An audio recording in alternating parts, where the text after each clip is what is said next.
ഏറെ പ്രിയപ്പെട്ട എൻ്റെ സുഹൃത്തുക്കളെ, വളരെ പെട്ടെന്നാണ് നമ്മുടെ ഈ സെഷൻ്റെ സ്വഭാവത്തിൽ ഒരു മാറ്റം വന്നത്. ഇത് സിദ്ദിഖ് സംസാരിച്ചു കഴിഞ്ഞു.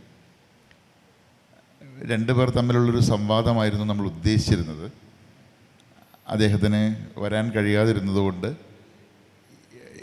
നിയമവൃത്തത്തിലെ സ്ത്രീ എന്ന ഒരു വിഷയത്തിൽ ഞാൻ ആമുഖമായി നിങ്ങളോട് കുറച്ച് കാര്യങ്ങൾ, അതിൽ തന്നെ ഉള്ളൊരു പ്രശ്നം, അദ്ദേഹവും ഞാനും തമ്മിൽ സംസാരിക്കുമ്പോൾ ഞാൻ സംസാരിക്കാൻ ഉദ്ദേശിച്ചിരുന്നത് വളരെ സ്വാഭാവികമായും അദ്ദേഹം പറയാത്ത കാര്യങ്ങളാണ്. അപ്പോൾ എൻ്റെ ഒരു ഭാഗത്തു നിന്ന് ഈ വിഷയത്തിൽ ഞാൻ പറയാൻ ഉദ്ദേശിക്കുന്ന കുറച്ച് കാര്യങ്ങൾ, ഇത് പറഞ്ഞതിന് ശേഷം നമ്മുടെ ഈ സെഷൻ ഒരു വിജയകരമാവുക എന്ന് പറഞ്ഞാൽ അതിനകത്ത് നിങ്ങൾ കൂടി ഇടപെട്ടിട്ട് നിങ്ങളുടെ ചോദ്യങ്ങളുണ്ടാവുക, സംസാരിക്കുമ്പോൾ മാത്രമാണ്. അങ്ങനെ നമുക്ക് ഈ സെഷൻ, അപ്പോൾ ഞാൻ അരമണിക്കൂർ 30 മിനിറ്റ്, ഏതാണ്ട് 30 മിനിറ്റോളം ഞാൻ ഈ വിഷയത്തിലുള്ള എൻ്റെ ചില സങ്കല്പങ്ങൾ നിങ്ങളോട് പറയാം. നിങ്ങളെല്ലാവരും തന്നെ മിക്കവാറും വിദ്യാർത്ഥികളാണ്. നിങ്ങൾ നിയമം പഠിക്കുന്നവരുണ്ടാവാം, നിയമവുമായി പരസ്പരം ബന്ധപ്പെട്ട് നിൽക്കുന്നവരുണ്ടാകാം. അപ്പോൾ അതുകൊണ്ട് ഞാൻ ഈ വിഷയത്തിലേക്ക് നേരിട്ട് കടക്കുകയാണ്. എല്ലാവരും കേൾക്കാൻ സന്നദ്ധമാണ് എന്ന് വിശ്വസിക്കുന്നു. നിയമവൃത്തത്തിലെ സ്ത്രീ അല്ലെങ്കിൽ വുമൺ ഇൻ ലീഗൽ സർക്കിൾ എന്ന ഒരു വിഷയത്തെ 2 രീതിയിലാണ് നമ്മൾ, ഇന്ത്യൻ സ്ത്രീ എന്ന സങ്കല്പത്തിലാണ് ഈ വിഷയത്തെ പരിഗണിക്കുന്നത്. ഇന്ത്യൻ സ്ത്രീ എന്ന സങ്കല്പത്തിലാണ് നമ്മൾ സംസാരിക്കുന്നത്. അതിന് 2 തലങ്ങൾ ഈ സംഭാഷണത്തിലുണ്ട്. ഒന്ന്, നിങ്ങൾ നിശ്ചയമായും ഇതിൻ്റെ വിഷയം തിരഞ്ഞെടുത്തപ്പോൾ നമ്മുടെ നിയമവൃത്തങ്ങൾ, നമ്മുടെ നിയമ സംവിധാനം അല്ലെങ്കിൽ നമ്മൾ വ്യാഖ്യാനിച്ചിട്ടുള്ള നിയമം ഇന്ത്യയിൽ സ്ത്രീയെ എങ്ങനെയെല്ലാമാണ് പരിഗണിക്കുന്നത് എന്നതാണ് ഈ വിഷയത്തിൻ്റെ ഒന്നാമത്തെ ഫോക്കസ്. അതായത് ഇന്ത്യൻ നിയമവ്യവസ്ഥ എത്രത്തോളം സ്ത്രീ അനുകൂലമാണ്, അല്ലെങ്കിൽ ഇന്ത്യൻ നിയമവ്യവസ്ഥയുടെ ജെൻഡർ സെൻസിറ്റിവിറ്റി എത്രമാത്രം സ്ത്രീപക്ഷമാണ് എന്നതാണ് ഞാൻ തുടക്കത്തിൽ സംസാരിക്കുവാൻ ആഗ്രഹിക്കുന്നത്. രണ്ടാമതായി, സ്വാഭാവികമായും നിങ്ങളിൽ പലരും മതപഠനം നടത്തുന്ന ആളുകളാണ്, മതാത്മകമായ ചുറ്റുപാടുകളിൽ ജ്ഞാനസമ്പാദനം നടത്തുന്ന ആളുകളാണ്. നിങ്ങളുടെ ജ്ഞാന പരിസരം ഏതാണ്ട് പരിപൂർണമായും മതാത്മകമായ ഒന്നാണ്. അങ്ങനെ സ്വാഭാവികമായും മതാത്മകതയും നിയമവ്യവസ്ഥയും തമ്മിലുള്ള ഒരു സംഘർഷം വളരെ സ്വാഭാവികമായി ഉണ്ടായിത്തീരുന്നതാണ്, അല്ലേ? ഇന്ത്യൻ നിയമവ്യവസ്ഥയ്ക്കകത്ത് ആ നിയമവ്യവസ്ഥയെ പൂർണ്ണമായും അംഗീകരിച്ചുകൊണ്ട് തന്നെ ഒരു മതാത്മകമായ ജീവിതം ജീവിക്കുന്ന നിരവധി മനുഷ്യരുണ്ട്. അത് ഇന്ത്യൻ മുസ്ലിങ്ങൾ മാത്രമല്ല, ക്രിസ്ത്യാനികളുണ്ട്, പാഴ്സികളുണ്ട്, സിഖുകാരുണ്ട്, ആദിവാസികളുണ്ട്. അങ്ങനെ പലതരം മനുഷ്യവിഭാഗങ്ങൾ, പലതരം വൈജാത്യങ്ങൾ കൂടിച്ചേർന്ന ഒരു സംവിധാനത്തെയാണ് നമ്മൾ ഇന്ത്യ എന്ന് മനസ്സിലാക്കുന്നത്. അതല്ലാതെ ഇന്ത്യ ഒരൊറ്റ സംസ്കാരത്തിൽ കേന്ദ്രീകരിക്കപ്പെട്ട, ഒറ്റ സംസ്കാരത്തെ മാത്രം ഘോഷിക്കുന്ന, അത് മാത്രം പ്രകാശിപ്പിക്കുന്ന ഒരു രാഷ്ട്രവ്യവസ്ഥയല്ല ഇന്ത്യ എന്ന് നമുക്കെല്ലാവർക്കും അറിയാം. ഈ വൈജാത്യങ്ങൾ രാജ്യത്തെ നിലവിലുള്ള നിയമവുമായി പലപ്പോഴും സംഘർഷത്തിലേർപ്പെടുമെന്നതും നിങ്ങൾക്കറിവുള്ളതാണ്. ഞാൻ പറഞ്ഞ വാദഗതി ഇതാണ്: നമ്മുടെ രാജ്യം അതിൻ്റെ ദൈനംദിനമായിട്ടുള്ള അതിൻ്റെ നടത്തിപ്പിന്, അല്ലെങ്കിൽ നമ്മുടെ ഈ രാജ്യത്തിൻ്റെ സുഗമമായ സഞ്ചാരത്തിന് അനുഗുണമായ ഒരു നിയമ സംവിധാനത്തെ സൃഷ്ടിച്ചിട്ടുണ്ട്. ആ നിയമവ്യവസ്ഥകളെ സൃഷ്ടിച്ചിട്ടുണ്ട്. നിയമങ്ങൾ എഴുതപ്പെട്ടിട്ടുണ്ട്. വളരെ സ്വാഭാവികമായും ഈ നിയമവ്യവസ്ഥയ്ക്കകത്ത് ജീവിക്കുന്ന മതാത്മക ജാതീയ ഗോത്ര മനുഷ്യർക്ക് അവരുടെ സത്തയും ഈ നിയമവ്യവസ്ഥയും തമ്മിൽ സംഘർഷത്തിലേർപ്പെടുന്നതിന് പലപ്പോഴും സാക്ഷിയാകേണ്ടി വരും. ഈ 2 പോയിന്റുകളിലൂന്നിയാണ് ഞാൻ ഈ വിഷയത്തിലേക്ക് കടക്കുന്നത്.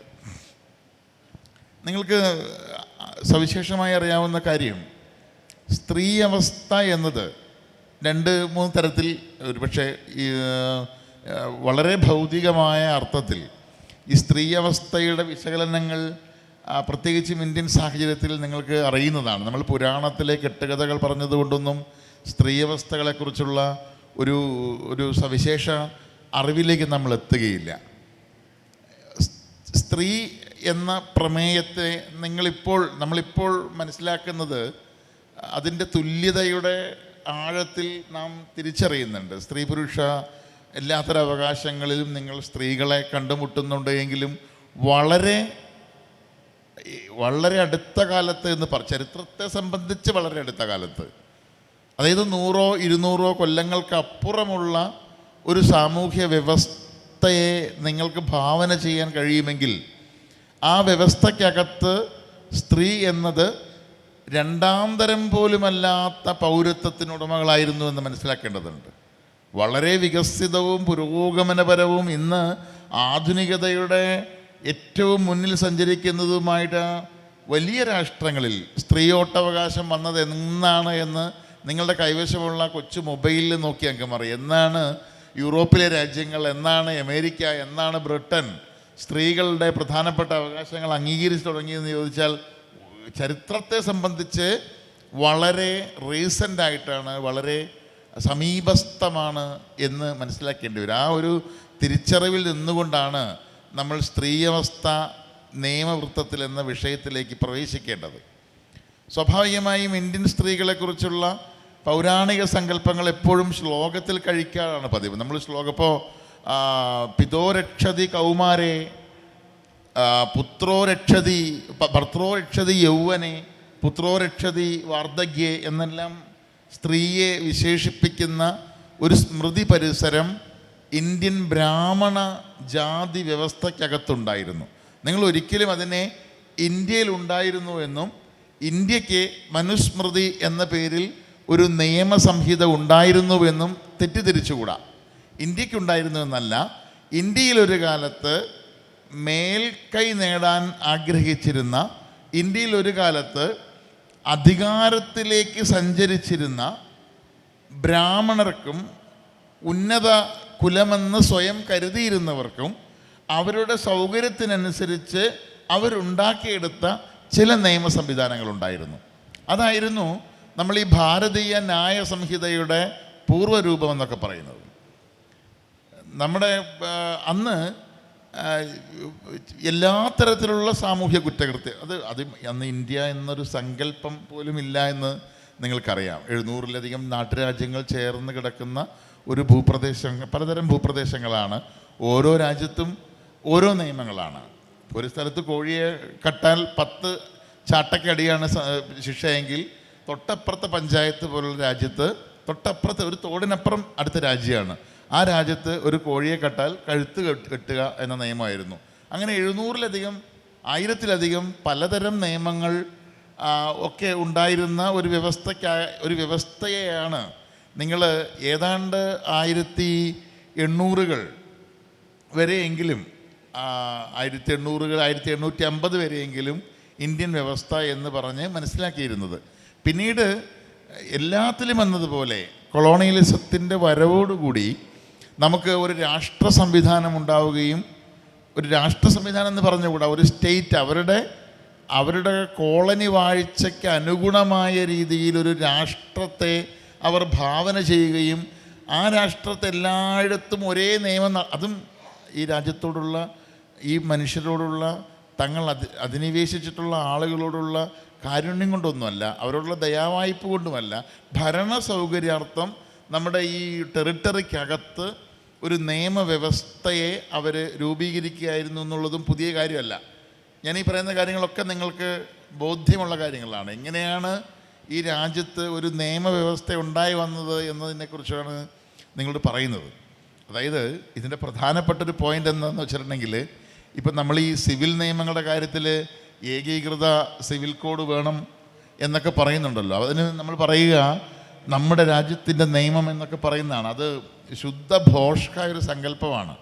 അങ്ങനെ സുശക്തമായ ഒരു നിയമവ്യവസ്ഥയ്ക്ക് കീഴിലേക്ക് നമ്മുടെ മഹാരാജ്യം വന്നു ചേർന്നിട്ട് വളരെ കുറച്ച് കാലമേ ആയുള്ളൂ. അതിനു മുമ്പ് തോന്നുംപടി ശിക്ഷകളുടെ, അതും ഇപ്പോൾ പ്രാകൃതമെന്ന് പോലും കരുതാവുന്ന അതിഭയാനകമായ ശിക്ഷകളുടെ ഒരു നാട് തന്നെയായിരുന്നു നമ്മുടെ ഈ നാട്ടുരാജ്യങ്ങൾ. വളരെ ഭീകരമായിട്ട് ഒരാളുടെ എന്താ പറയുക, അയാളുടെ ശരീരത്തെ നെടുക പിളർത്തി കുന്തത്തിൽ കോർക്കുകയൊക്കെ ചെറിയ ശിക്ഷയായിരുന്നു. അപ്പം അങ്ങനെയൊക്കെ ഉണ്ടായിരുന്ന ഒരു പ്രദേശത്ത് നിന്ന് ഒരു വ്യവസ്ഥ നിയമത്തിന് സങ്കല്പിച്ച് കൊടുത്തത് കൊളോണിയലിസമാണ്.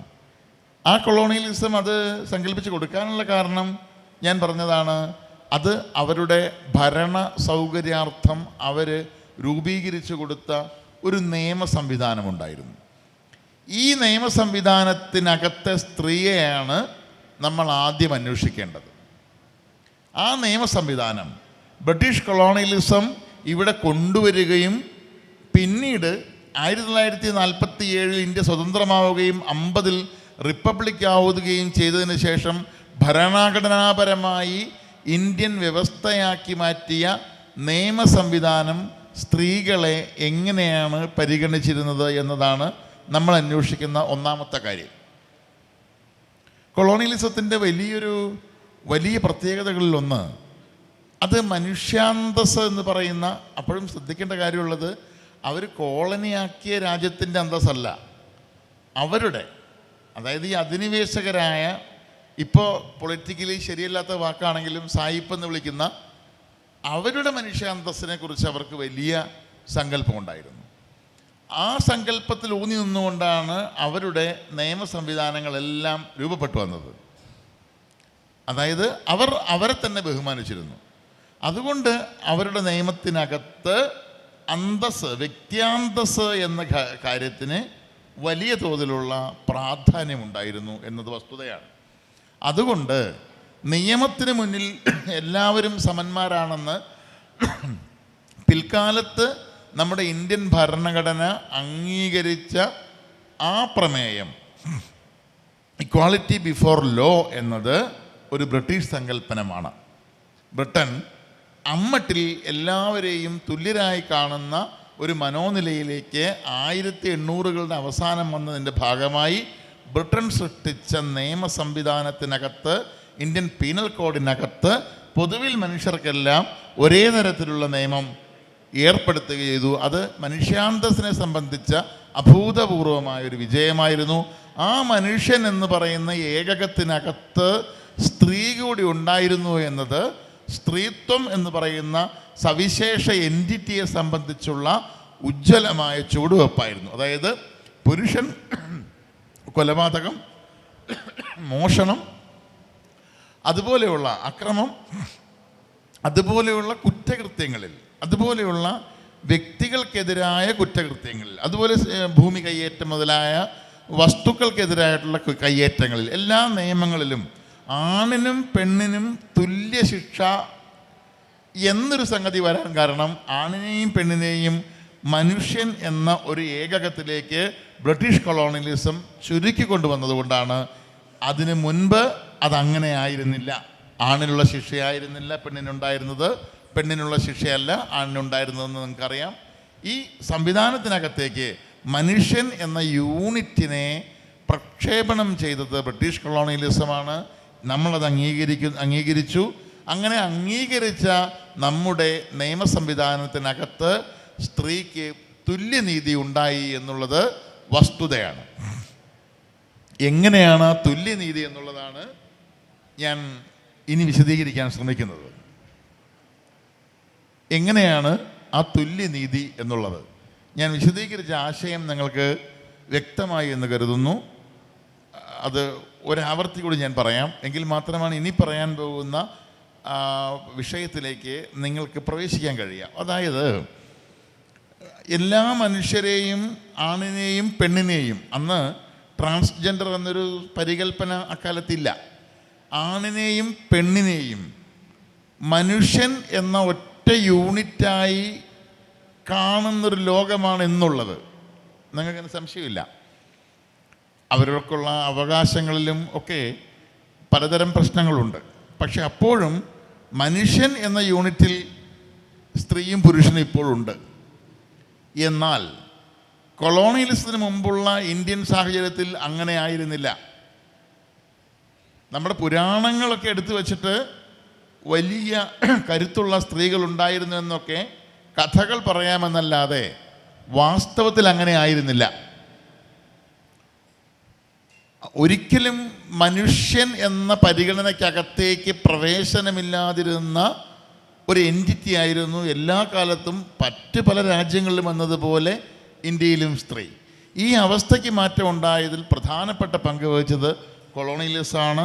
ആ കൊളോണിയലിസം ആ മാറ്റത്തിൻ്റെ ചാലകമായി ഉപയോഗിച്ചത് നിയമ സംവിധാനത്തിനെയാണ്. നിയമത്തിൻ്റെ മുന്നിൽ സ്ത്രീയും പുരുഷനും തുല്യമായത് കൊളോണിയലിസത്തിന് സ്ത്രീകളോട് പ്രത്യേക ബഹുമാനമോ സ്നേഹമോ ആദരവോ ഉണ്ടായതുകൊണ്ടല്ല, അവരുടെ ഭരണം എളുപ്പമാവാൻ വേണ്ടിയാണ്. ഇപ്പോൾ ഒരു കോഴിയെ കട്ടറുണ്ടെങ്കിൽ ആണിന് 10 അടി ശിക്ഷ, പെണ്ണിന് 15 അടി ശിക്ഷ എന്നൊക്കെ എഴുതി വച്ചിട്ടുണ്ടെങ്കിൽ ഇത് നടപ്പാക്കാൻ പ്രയാസമായതുകൊണ്ട് കോഴിയെ കെട്ടാൽ 10 അടി ശിക്ഷ എന്ന ഒറ്റ വരി മതിയല്ലോ. അങ്ങനെയാണ് നിയമവ്യവസ്ഥയിൽ മനുഷ്യൻ എന്ന ഭരണ സൗകര്യാർത്ഥമാണ് നമ്മൾ ഇന്ന് കാണുന്ന പല അവകാശങ്ങൾ പോലും നമുക്ക് സ്ഥാപിച്ചു കിട്ടിയിട്ടുള്ളത്. അങ്ങനെയാണ് നിയമവ്യവസ്ഥയ്ക്കകത്ത് സ്ത്രീക്കും പുരുഷനും തുല്യ പരിഗണന എന്നുള്ള മനുഷ്യൻ എന്ന പരിഗണന ലഭിച്ചത് എന്നത് വളരെ പ്രധാനമാണ്. അതുകൊണ്ട് സ്ത്രീകളെ നിങ്ങൾ പരിഗണിക്കുന്നില്ലല്ലോ, സ്ത്രീകൾക്ക് നിങ്ങൾ അവകാശങ്ങൾ കൊടുക്കുന്നില്ല എന്നുള്ള ചർച്ചകൾ തുടങ്ങുമ്പോൾ നാം ആദ്യം പറയേണ്ടത് ചരിത്രത്തിൽ ഇങ്ങനെയൊക്കെ ആയിരുന്നു എന്ന് ബോധ്യപ്പെടുത്തിക്കൊണ്ടാണ് നാം വിശദീകരിക്കേണ്ടത് എന്നതാണ് അതിലെ പ്രധാനപ്പെട്ട സംഗതി. ഇനി പറഞ്ഞു വന്ന പോയിന്റിലേക്ക് വരാം. അത് എന്നിട്ടും നമ്മുടെ നിയമ സംവിധാനവും വ്യവസ്ഥയും മനുഷ്യൻ എന്ന യൂണിറ്റിലേക്ക്, ഏകകത്തിലേക്ക് സ്ത്രീയെ കൊണ്ടുവന്നിട്ടും സ്ത്രീക്ക് അവിടെ വേണ്ടത്ര പരിഗണനകൾ ലഭിച്ചോ എന്ന ചോദ്യമാണ് ഈ സെഷനിൽ നമ്മൾ ഉയർത്തുന്നത്. അങ്ങനെ ലഭിച്ചോ എന്ന ചോദ്യത്തിന് ലഭിച്ചു എന്ന് നിങ്ങൾക്ക് സത്യസന്ധമായി ഉത്തരം പറയാൻ കഴിയില്ല.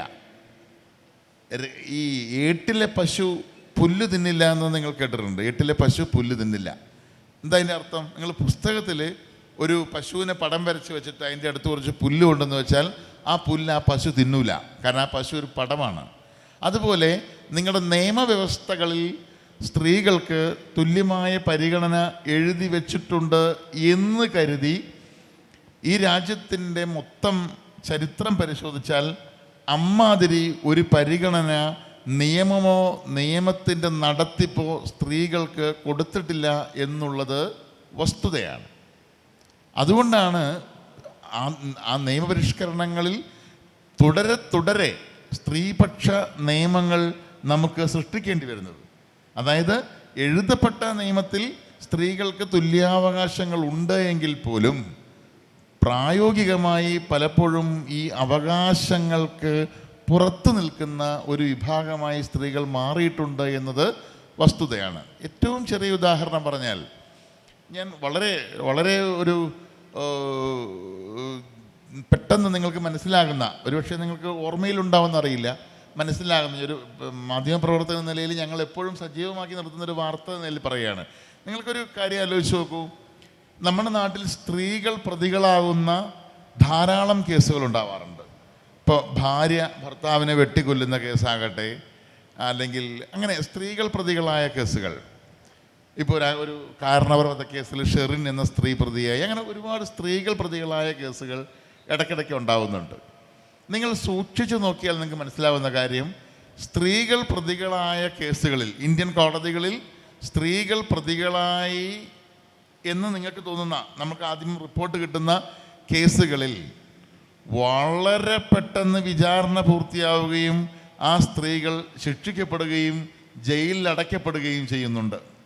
ശ്രദ്ധിച്ചിട്ടുണ്ടോ? നിങ്ങളത് ശ്രദ്ധിക്കണം. അതേസമയത്ത് പുരുഷന്മാർ പ്രതികളാവുന്ന കേസിൽ നിങ്ങൾ ആലോചിച്ച് നോക്കൂ, ഏതാണ്ട് 5-8 കൊല്ലമായില്ലേ ഓടുന്ന ഒരു കാറിൽ മലയാള സിനിമയിലെ പ്രമുഖയായൊരു നടിയെ ബലാത്സംഗം ചെയ്യാൻ കൊട്ടേഷൻ കൊടുത്ത ലോക ചരിത്രത്തിലെ ഏറ്റവും ക്രൂരമായ കൃത്യം നടന്നിട്ട് എത്ര വർഷമായി നിങ്ങൾക്കറിയോ? വർഷം 8 ആവാറായി ഇല്ലേ? 8 വർഷമായില്ലേ?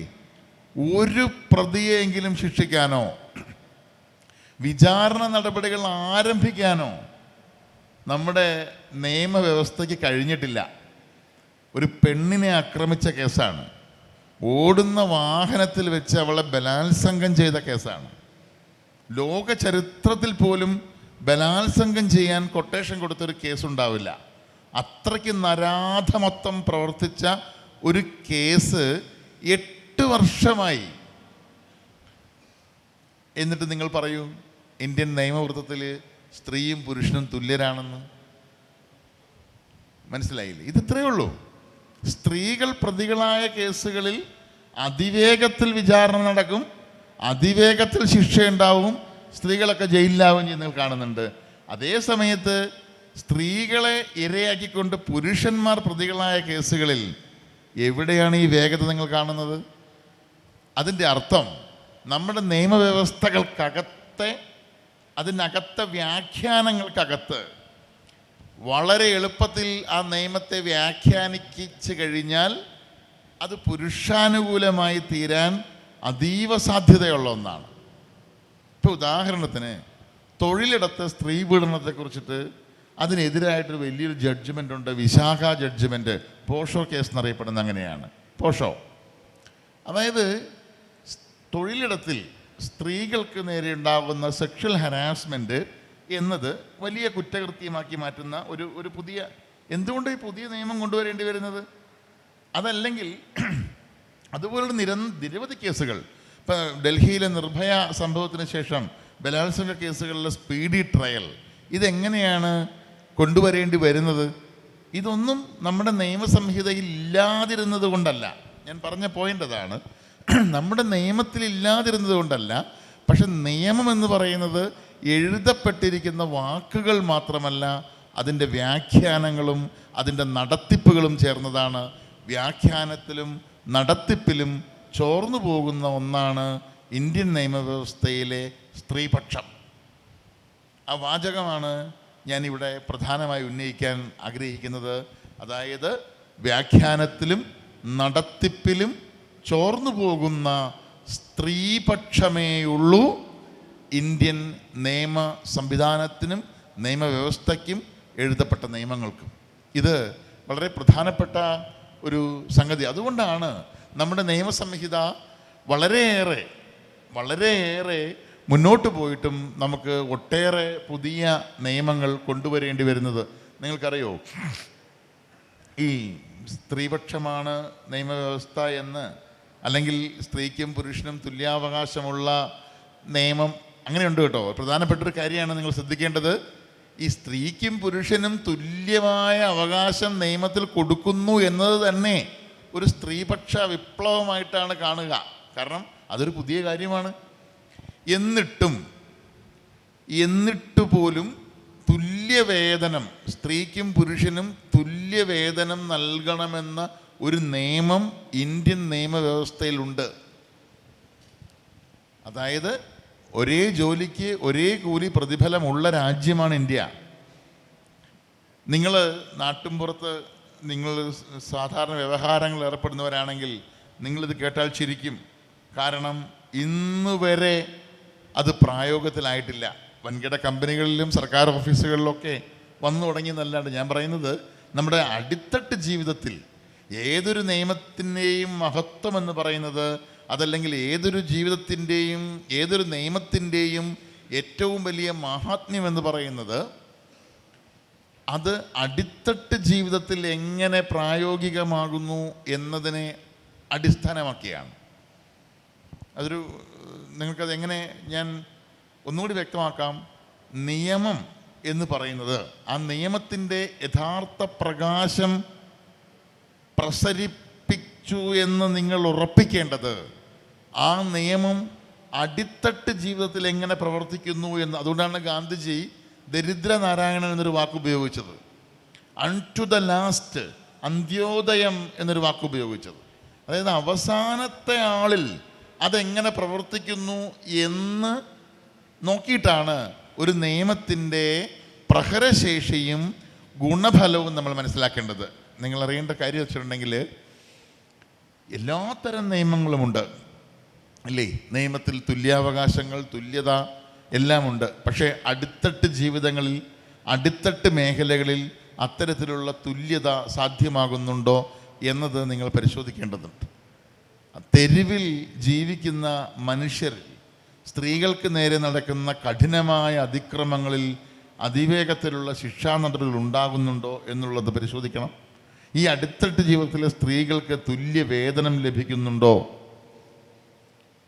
ഭർത്താവുമായി വേർപിരിഞ്ഞു കഴിഞ്ഞാൽ ചിലവിന് കിട്ടാനുള്ള അവകാശം, ജീവനാംശം എന്നൊരു തെറ്റായ വാക്കാണ് ഉപയോഗിക്കാറ്, വാസ്തവത്തിൽ മെയിൻ്റനൻസ് ആണ്, കിട്ടാനുള്ള അവകാശം ഇന്ത്യൻ നിയമം CRPC എന്ത് ചെയ്യുന്നുണ്ട്?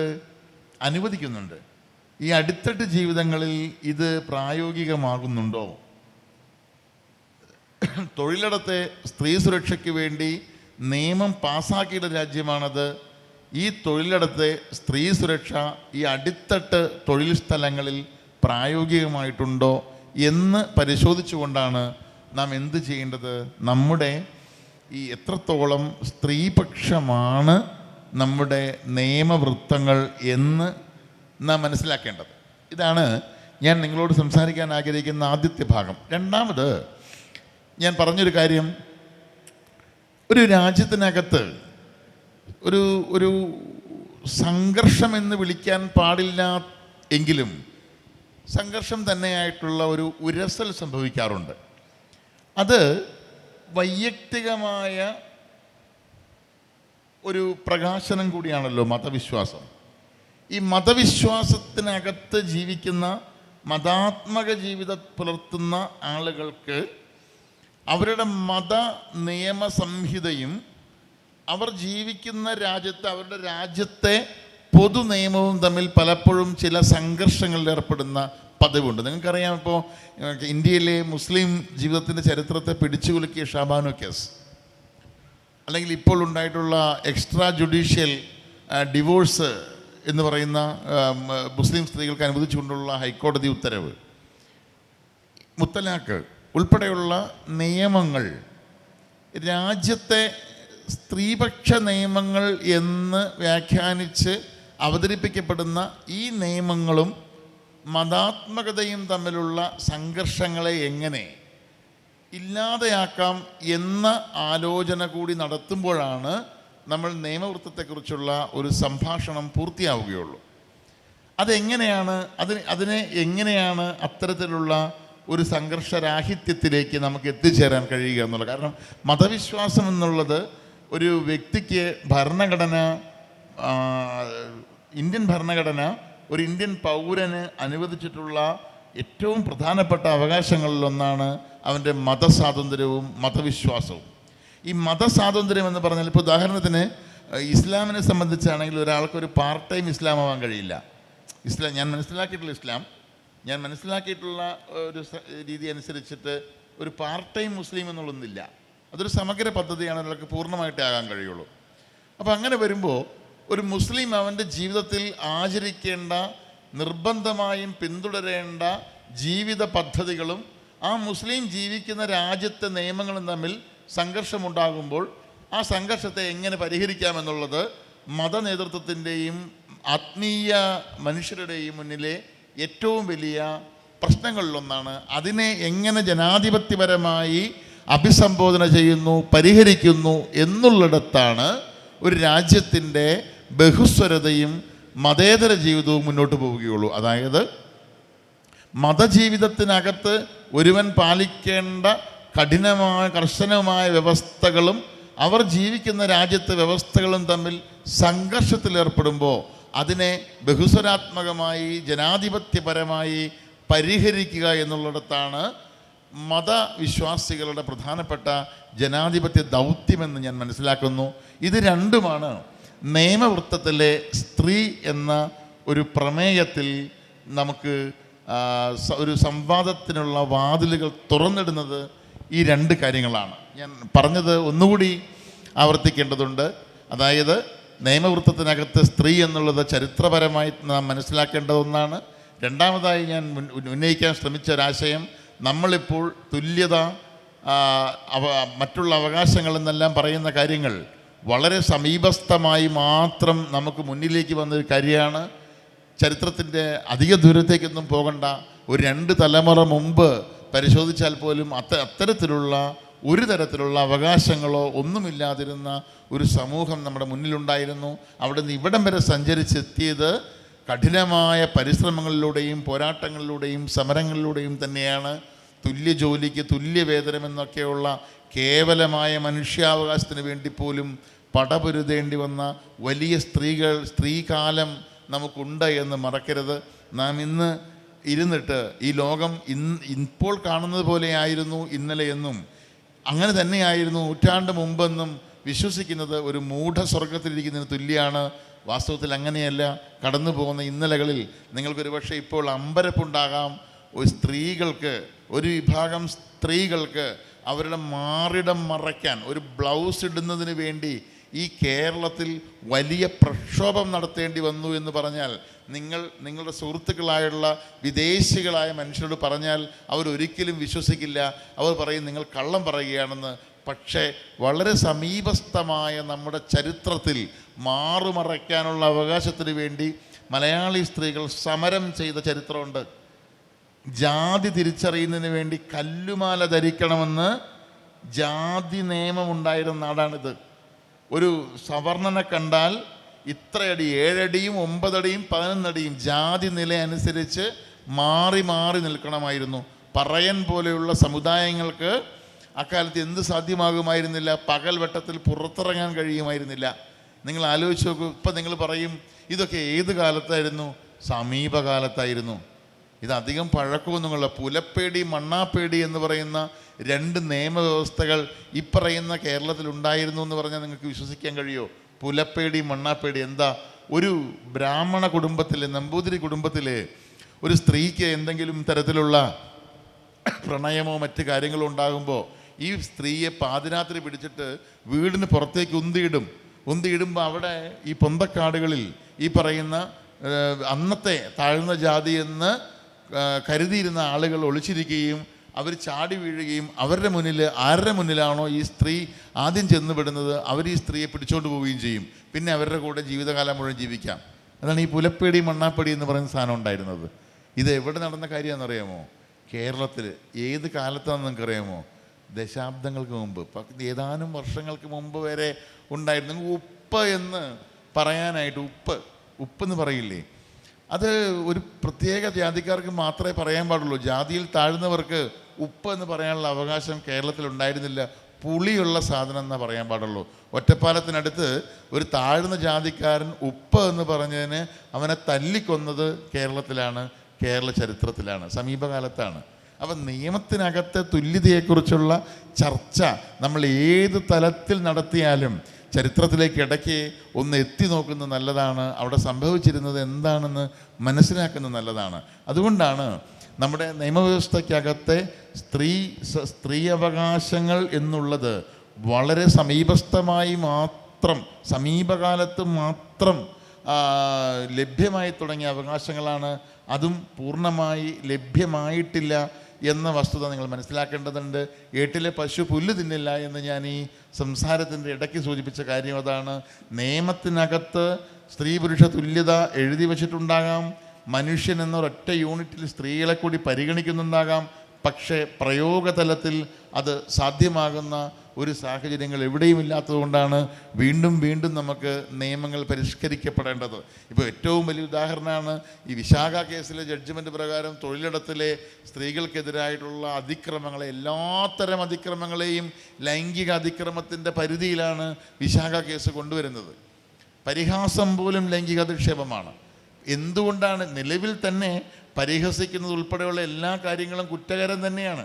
പക്ഷേ അത് വേണ്ടത്ര നടപ്പാക്കപ്പെടാത്തത് കൊണ്ടാണ് ഉള്ള നിയമത്തെ തന്നെ വീണ്ടും വീണ്ടും അവതരിപ്പിക്കേണ്ട ഒരവസ്ഥയിലേക്ക് രാഷ്ട്രം എത്തിച്ചേരുന്നത് എന്നുള്ള യാഥാർത്ഥ്യം കൂടി നിങ്ങൾ മനസ്സിലാക്കേണ്ടതുണ്ട്.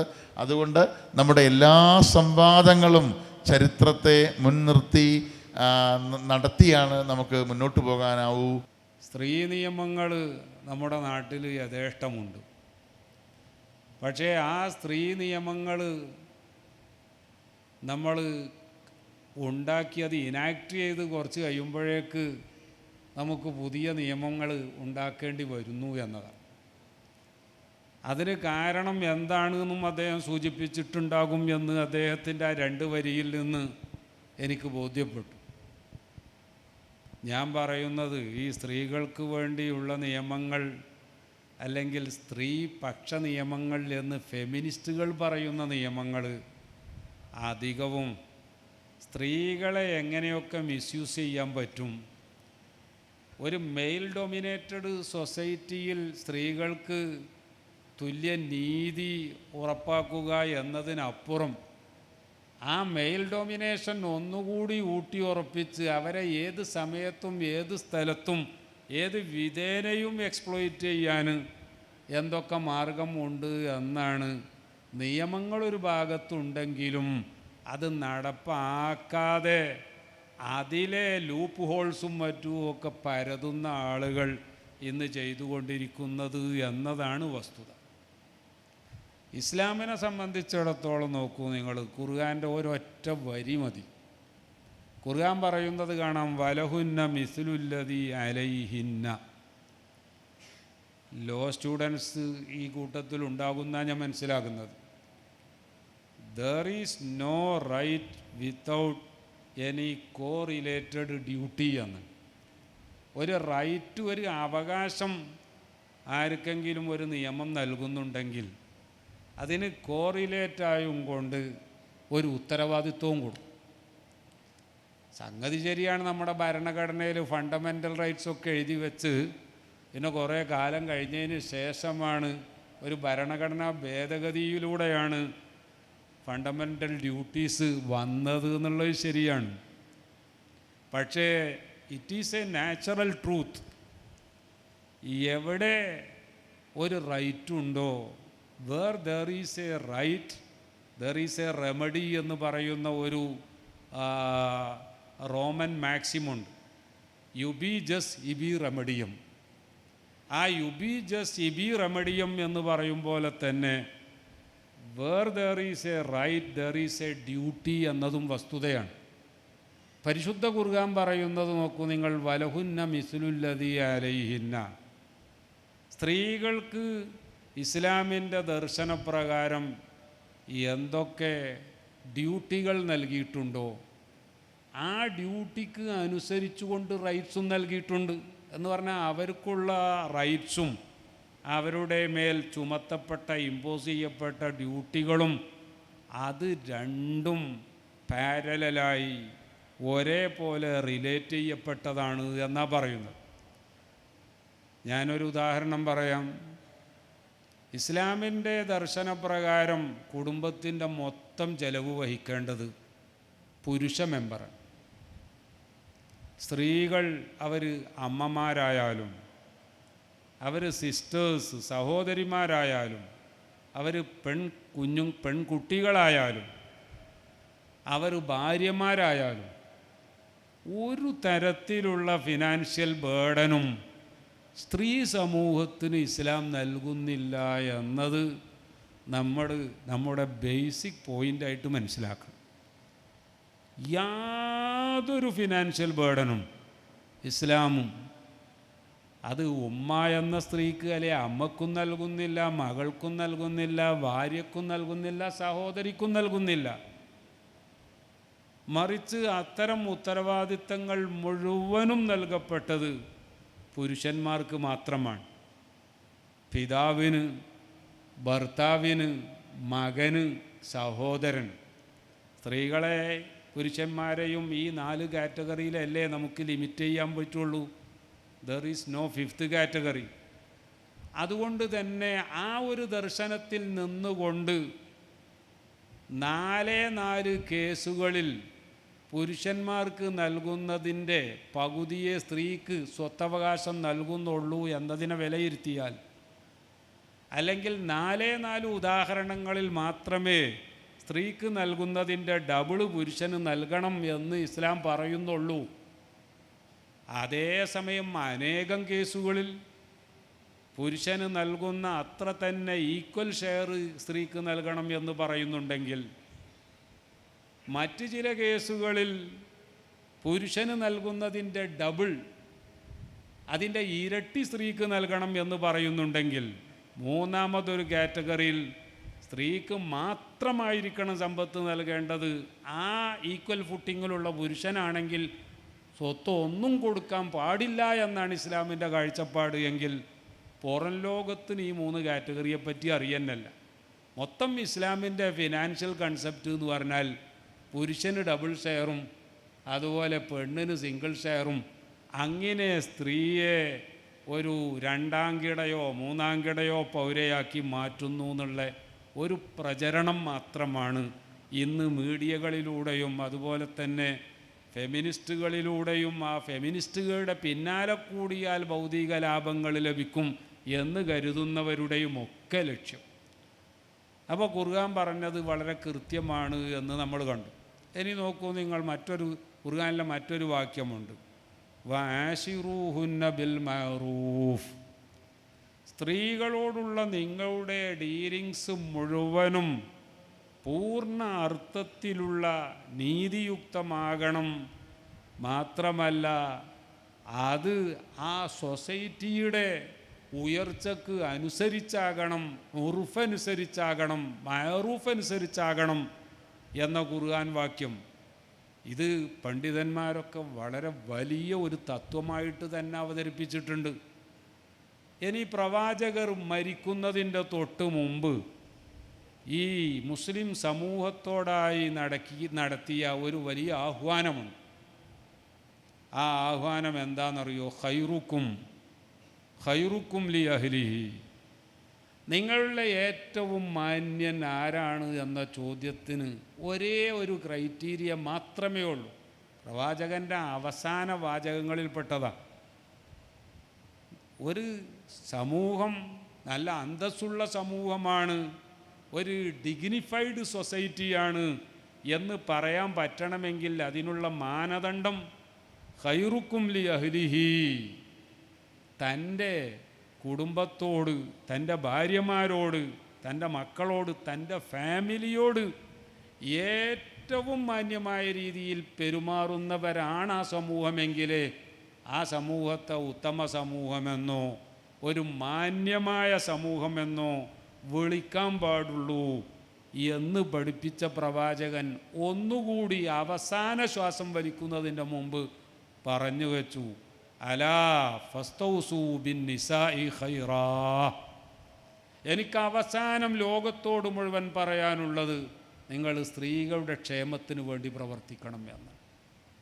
ഇത്രയും കൃത്യമായി പറഞ്ഞു വച്ച ഒരു ദീനുൽ ഇസ്ലാമിൻ്റെ വക്താക്കളെ സ്ത്രീ വിരോധികളായി ചിത്രീകരിക്കുന്ന, അതും അല്ലെങ്കിൽ സ്ത്രീ താല്പര്യങ്ങളെ കുഴിച്ചു മൂടുന്ന ഒരു സമൂഹമായി ചിത്രീകരിക്കുന്ന സ്വഭാവം ലോകത്ത് ഇന്ന് ഉണ്ട് എന്നത് ഒരു വസ്തുത തന്നെയാണ്.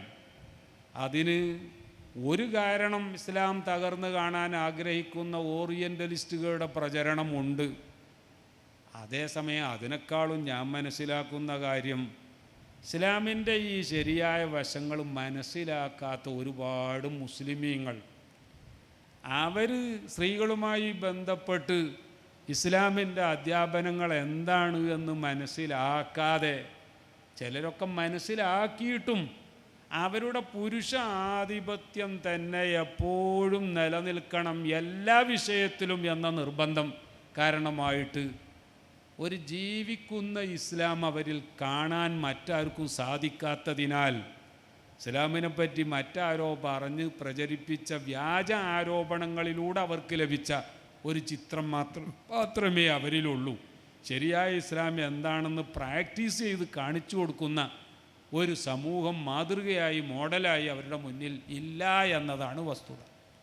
ഇതൊക്കെയാണ് സ്ത്രീകൾക്ക് ഇസ്ലാമിൽ അവകാശമുണ്ടോ എന്ന ചോദ്യം ഉയരാനും, സ്ത്രീ സമൂഹത്തിന് എപ്പോഴും ഇസ്ലാം എതിരായി തന്നെ നിലയുറപ്പിക്കുന്ന ഒരു മതമാണ് എന്നൊക്കെയുള്ള പ്രചരണം നടത്താനുള്ള കാരണം.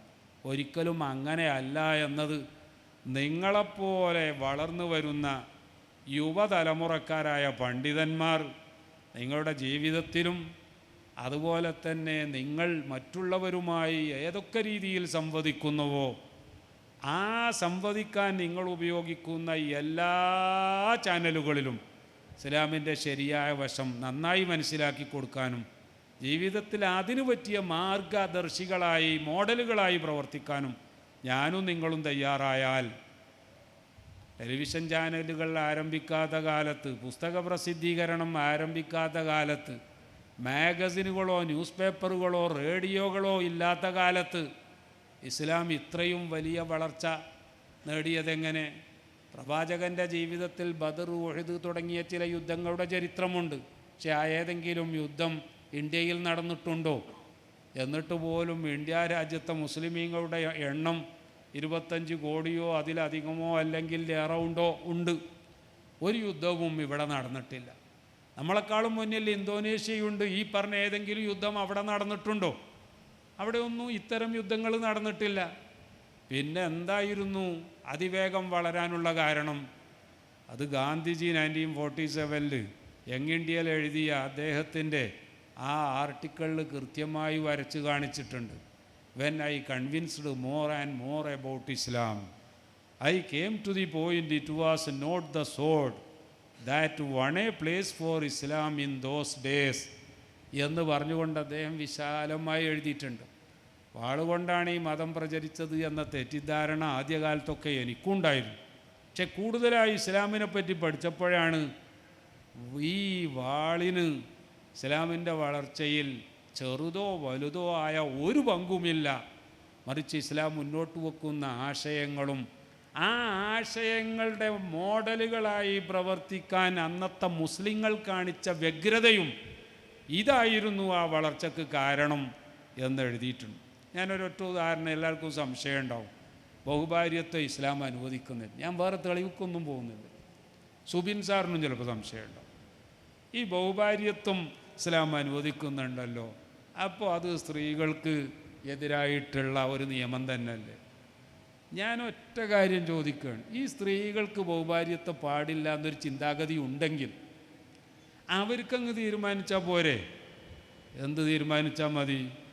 മറ്റൊരു ഭാര്യയുള്ള പുരുഷനെ ഞങ്ങളെന്തായാലും വിവാഹം കഴിക്കാൻ തയ്യാറല്ല എന്ന് അവർ തീരുമാനിച്ചാൽ കഴിഞ്ഞില്ല പ്രശ്നം. എന്നാൽ നിങ്ങൾക്കറിയാമോ, ലോകത്ത് എത്രയോ സ്ത്രീകൾ ഒരു പുരുഷൻ്റെ രണ്ടാം വൈഫായിട്ട് എന്തെങ്കിലും ജീവിക്കാൻ അവസരം കിട്ടിയിരുന്നെങ്കിൽ എന്നാഗ്രഹിക്കുന്ന പതിനായിരക്കണക്കിനല്ല ലക്ഷക്കണക്കിന് സ്ത്രീകൾ എല്ലാ മതത്തിൽപ്പെട്ടവരുമുണ്ട്. ഞാൻ പറയുന്നത് ബഹുഭാര്യത്വം പലരും ചൂഷണമായി ഉപയോഗിക്കുന്നില്ല എന്നൊന്നുമല്ല അർത്ഥം. ബഹുഭാര്യത്വത്തിനൊക്കെ വളരെ കർശനമായ കണ്ടീഷൻ ഇസ്ലാം മുന്നോട്ട് വെക്കുന്നുണ്ട്.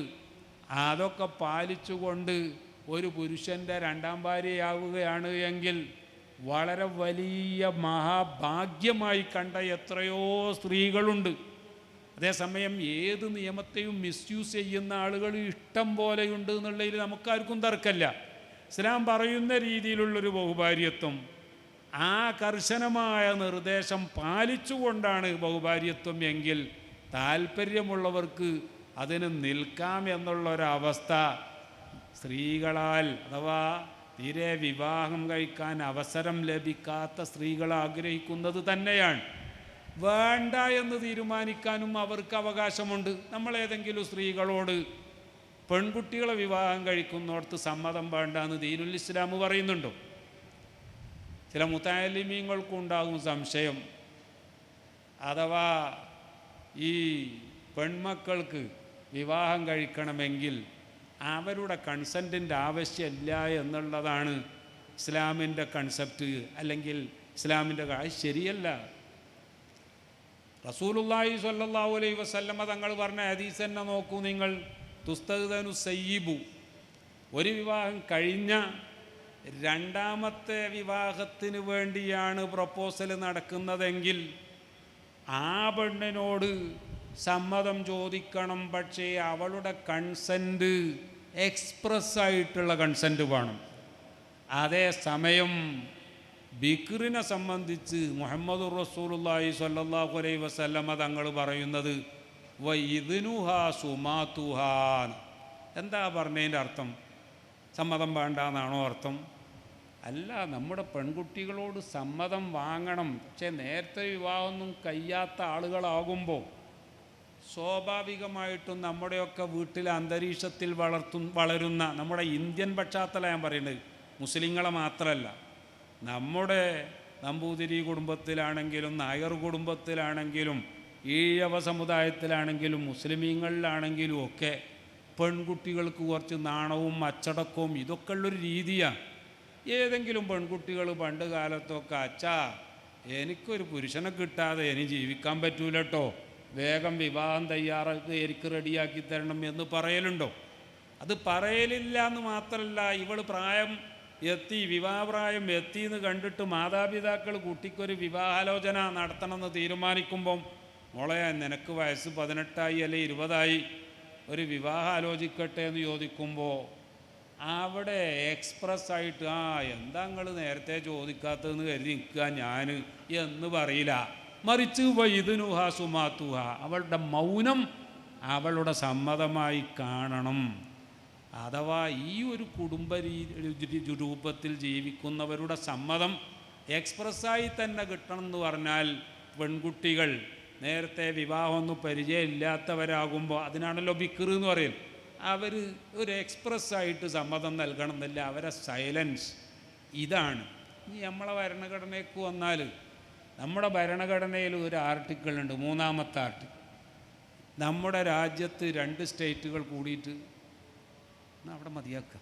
അപ്പോൾ ചുരുക്കി പറഞ്ഞാൽ, സ്ത്രീകളോട് ഇസ്ലാം നിർദ്ദേശിക്കുന്ന രൂപത്തിൽ തന്നെ നമ്മൾ മുന്നോട്ട് പോവുകയാണെങ്കിൽ ഇസ്ലാമിലെ സ്ത്രീയെ ആരും അബലയാണെന്നോ ദുർബലയാണെന്നോ പുരുഷ മേധാവിത്വത്തിൻ്റെ കീഴിൽ കഴിയുന്ന അടിമയാണെന്നോ പറയില്ല. നമ്മൾ തന്നെ ഇസ്ലാം വരച്ച് കാണിക്കുന്നതിൽ, ജീവിച്ച് കാണിക്കുന്നതിൽ വീഴ്ച വരുത്തിയതിനാലും നിക്ഷിപ്ത താല്പര്യക്കാർ ഇസ്ലാമിൻ്റെ പേരിൽ ബേസ്ലെസ് അലഗേഷൻസ് ഇടയ്ക്കിടെ ഉയർത്തി വിടുന്നതിനാലും തെറ്റിദ്ധരിക്കപ്പെട്ടിരിക്കുന്നു എന്ന് ചുരുക്കം. അസ്സലാമു അലൈക്കും വറഹ്മത്തുള്ളാഹി.